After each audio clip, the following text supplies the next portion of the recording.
Olá, eu sou Ellen Maluli, sou farmacêutica e doutora em ciência de alimentos.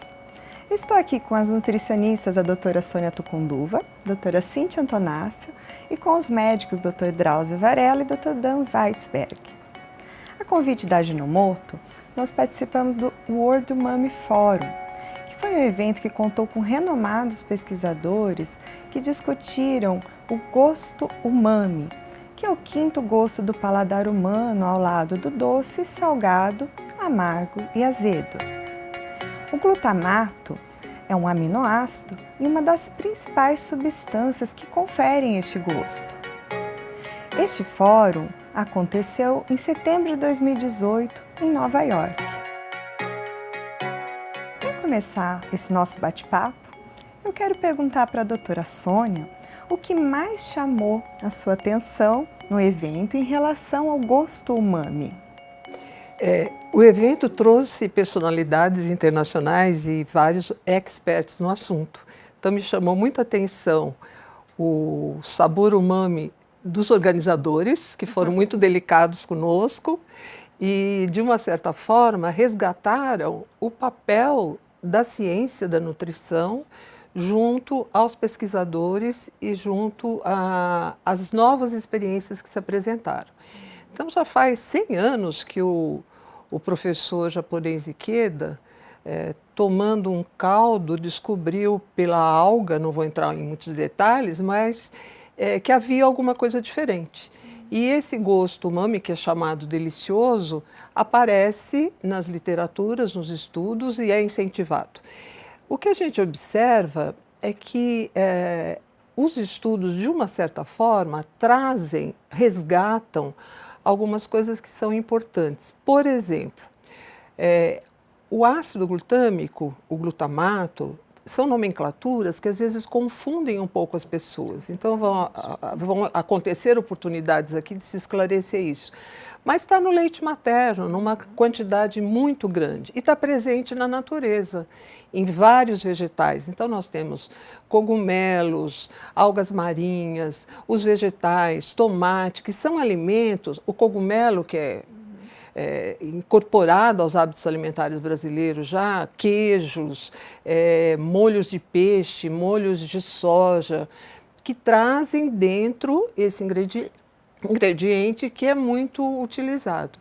Então, esse resgate eu achei importante. E outra coisa que me chamou a atenção, que a gente tem muita dúvida com relação a isso, é o aspecto da segurança. Então, tanto o FDA como o GECFA, que são organismos que controlam essa questão, demonstram a segurança da utilização do produto, e nós aqui no Brasil, com a Anvisa, temos só que ele é um realçador de sabor, então não temos grandes problemas. Então essa presença dos experts discutindo esses assuntos reavivaram conhecimentos e trouxeram novos holofotes para esse problema e para esse assunto.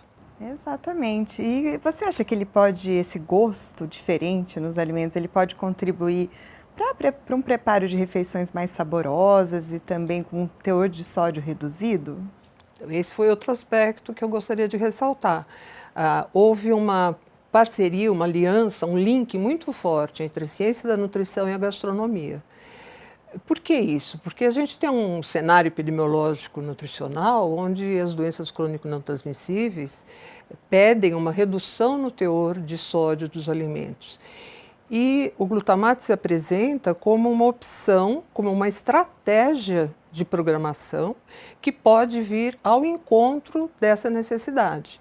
Então, as preparações culinárias, elas acabam dando uma visibilidade onde atributos como palatabilidade, harmonização de sabores e melhor aceitação fazem com que os indivíduos acabem incorporando novas ideias e novas alternativas. Aliado a isso, acho que um último detalhe que eu gostaria de dizer é que não é só a questão do nutritivo, é a questão do saudável e a questão dos próprios hábitos alimentares. Então, as refeições em família, a diminuição das porções alimentares e essa possibilidade de estudos que comprovem todas essas variáveis são importantes. Então, os eventos, as palestras, a orientação dos nossos alunos com relação a esses aspectos na pesquisa e na publicação são indispensáveis para o avanço dessa temática. Ok, muito obrigada. Nada. Bom, agora eu vou fazer uma pergunta para a doutora Cíntia Antonácio. Doutora Cíntia, na sua área de atuação, principalmente junto com as nutricionistas que atendem em consultórios, o que você ouviu de mais interessante no evento que você pode compartilhar com os profissionais? O evento trouxe muitos dados reveladores, interessantes, e um que me chamou a atenção, que pode ser importante para a prática clínica, é justamente o fato do consumo. Então, foi mostrado que o consumo em geral do glutamato monossódico, na forma do glutamato, que é adicionada para gerar esse realce do sabor, ele é de meio grama a 1 grama no máximo. E quando você pensa, aí sim, na forma do glutamato, do aminoácido, consumido nos alimentos, como a doutora Sônia trouxe, é em torno aí de 10 gramas. Então, é muito menor a forma que a gente consome do glutamato monossódico, né? E, de repente, gera-se todo um preconceito, né, um mito em termos do perigo. E, na realidade, a gente já está consumindo sob outra forma, na forma do glutamato em si, já naturalmente uma quantidade bem maior. Então, me deixou até mais tranquila. E eu acredito que, como nutricionistas que trabalham direto com o consumidor, com o cliente no dia a dia, a gente precisa ir um pouco mais a fundo, investigar mais a questão das quantidades, das formas que estão presentes no aditivo, no alimento, entender as semelhanças e ter um pouco mais de segurança, porque senão vai se replicando alguns mitos e, na realidade, quando você vê, ele é consumido de outra forma, numa quantidade muito maior. E, na sua opinião, você vê o glutamato monossódico como uma alternativa para a indústria, para poder reduzir o sódio dos produtos, principalmente os produtos industrializados? O que você acha? Eu gostei muito da comunicação que foi feita em cima do glutamato monossódico como uma forma de trazer mais prazer e sabor. Então, tudo isso foi mostrado no evento de uma forma muito bacana, quando os chefes se uniram aos cientistas e trouxeram essa valorização do prazer, que é algo que eu acredito muito que os nutricionistas de consultório precisam cada vez mais trabalhar nas suas comunicações. E sim, é uma estratégia, pensando-se inclusive nessa quantidade, né, que traz uma questão, apesar de não haver uma recomendação específica, é importante que essa quantidade, né, a gente consiga claramente ver que se eu consumo menos de 1 grama e na forma livre do aminoácido eu tenho uma quantidade de 10 gramas, mas por quê, né? Por que tem tanto medo, tanto mito? Então é importante a gente olhar a comida, o alimento, sob uma ótica não só nutricional, mas também gastronômica, como vocês mostraram, e até histórica. Eu achei muito curioso quando vocês trouxeram toda a história do glutamato e falando que muito do preconceito que existia e da falta de entendimento vem até por uma questão dos chineses terem trazido isso na sua comunidade e ter um preconceito em relação racial mesmo. Então, olha aí, um mito sendo trazido de uma forma até por uma parte histórica do alimento. Então, e aí, conversando com outros nutricionistas lá mesmo, é um conhecimento que eles têm em relação a isso. A questão do restaurante chinês que trouxe esses caldos, o caldo de peixe e tudo mais.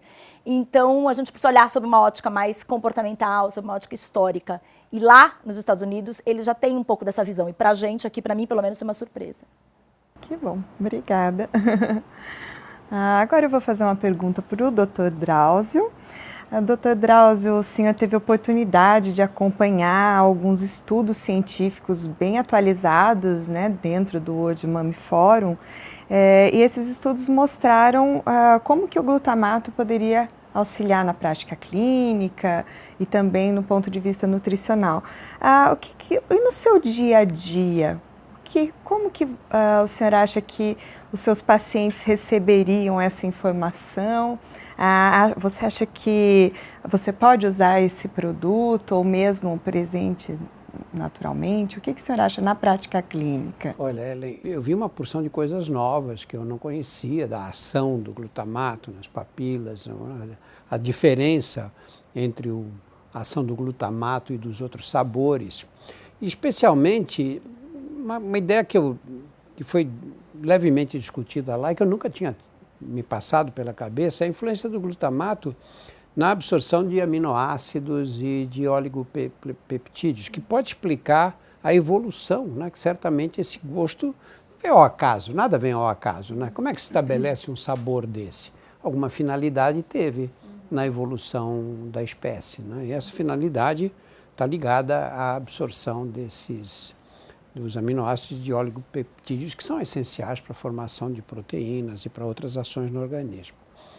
Para mim, a parte que me interessou muito mais, porque é uma parte de aplicação imediata na minha atividade clínica, que é o papel do glutamato na exacerbação, na potencialização dos sabores e na ação na salivação.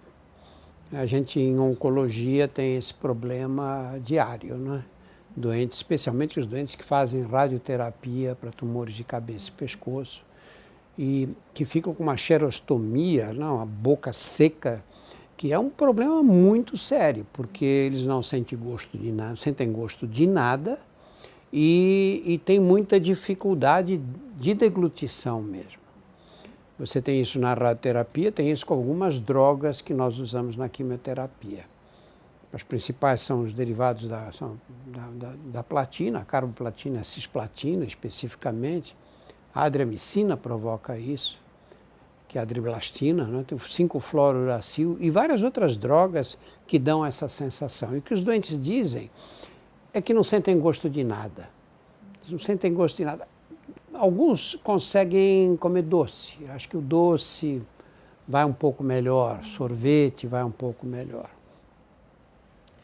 Eu, assim que voltei do congresso, comecei a prescrever para todos os meus pacientes que têm xerostomia. É difícil, não é um trabalho científico esse, é uma observação de alguns pacientes, uns 15 a 20 pacientes nesse período que eu acrescentei. Disse, olha, experimenta colocar o glutamato na coisa. Eu fiquei muito interessado porque quase todos eles notaram diferença. Eu digo quase todos por quê? Porque uns 2 ou 3 tinham uma xerostomia muito grave. Na salivação, todos notaram diferença. Quer dizer, que consideraram que tiveram mais saliva nessa fase inicial. Então, estou muito curioso de prosseguir essa experiência aí. É uma das coisas que eu quero até depois conversar com o Dan, para ver se a gente tem jeito de generalizar um pouco mais essa experiência. Agora eu vou fazer uma pergunta para o Dr. Dan, baseado nas evidências científicas, né, apresentadas no evento, e não em mitos, né, ou estigmas, né?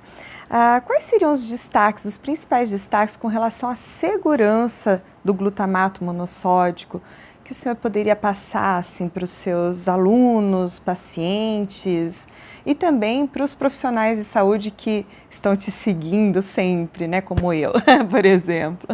Obrigado, Ellen. Eu acho que você pode dividir essa questão em alguns subtipos. A primeira e importante é que agências regulatórias como o FDA, que já foi dito, e outras, baseadas em dados da FASEP, estabeleceram que o consumo de glutamato monossódico, dentro de uma dose aceitável, como adicional ao alimento, está dissociado, ou seja, não está associado a efeitos adversos sérios a longo prazo e pode ser usado. Isso é muito importante porque são organizações regulatórias mundiais que estabeleceram isso. O segundo ponto é sobre segurança nos vários estudos que foram feitos. Então nós podemos começar com o primeiro, que é na gestação. Então, é lícito uma grávida se valer disso? É lícito. E o feto não passa pela placenta. A placenta é capaz de quebrar o glutamato. Então, doses altíssimas em animais experimentais mostraram que não passa para o feto e nem para o bebê. Além do que, como já foi dito, ele está em altas doses o glutamato no leite materno. A seguir, nós teríamos que pensar se ele atravessa a barreira hematoencefálica, que é o segundo problema, já que o glutamato é um potente neurotransmissor. Também, dentro de uma barreira adequada, não passa, porque ele é polar, ele é baseado em água e precisa ser solúvel em lípide para passar a membrana. Então ele não passa. Claro que num trauma, em situações onde a barreira está rompida, é possível teoricamente. Aí vem o terceiro nível, que seria sobre a síndrome do restaurante chinês, que também já foi falado. Isso foi descrito em 1968. A síndrome do restaurante chinês é, após o consumo num restaurante chinês, onde se usou glutamato monossódico, o indivíduo pode apresentar urticária, rinite, angioedema e asma. Bom, e isso foi relatado e causou um grande impacto. Então, existem estudos, um por um, cada uma dessas situações. Então, asma, por exemplo, foram estudar, existem trabalhos, alguns que apontam, outros que não apontam, mas a metodologia dos trabalhos que apontam é frágil. Então, não existe uma consistência científica suficientemente forte para dizer isso. Mais ainda, fizeram um estudo muito interessante, que realmente o estudo foi feito por Gerra, nos Estados Unidos, no ano 2000. Ele pegou 130 pessoas e deu doses altíssimas, muito altas, que não são as que nós consumimos, do glutamato monossódico, isolado, sem alimento, sem nada. E fez os testes todos relativos a estes sintomas. E o que ele descobriu? Contra um placebo. Mas isso foi um crossover, ou seja, ele encontrou que as pessoas que relataram anteriormente uma sensibilidade tiveram sensibilidade maior do que os que nunca relataram. Mas, quando houve o reteste, isso se desapareceu.